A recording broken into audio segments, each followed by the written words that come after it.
Hoje eu vou mostrar essas roupinhas aqui, depois eu falo da onde que eu ganhei, de quem eu ganhei.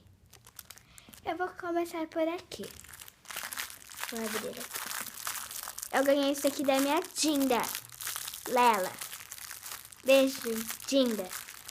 Também ela tava de aniversário ontem. Eu fui no aniversário dela, mas eu vou te dar de novo parabéns. Parabéns, Dinda.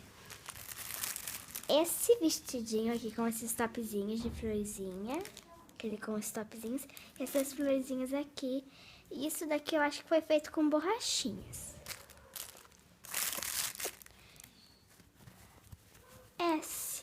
Essa sainha de flores é azulzinha. E aqui tem um elástico assim, ó, que daí dá pra fazer assim. Deixa eu pegar aqui. E também tem essa calcinha aqui com um detalhezinho de flor bem aqui. Agora eu vou mostrar aqui essa coisa assim. Aqui. Essa aqui é uma touquinha aqui com uma florzinha aqui. Com perolazinhas em volta, toda fofa.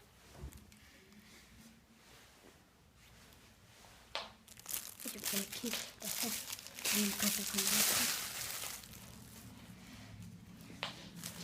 Agora eu vou mostrar isso daqui.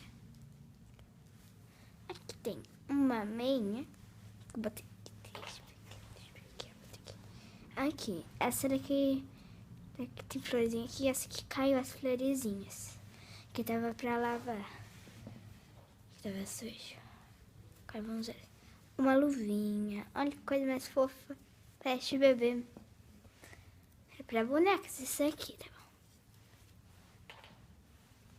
E essa outra luvinha. 2 pares de luvinhas. 2 pares de sapato. Uma touquinha. Uma calcinha. Uma sainha. E um vestido. Tchau, tchau. E até o próximo vídeo. A Belinha te deseja boa sorte. Tchau.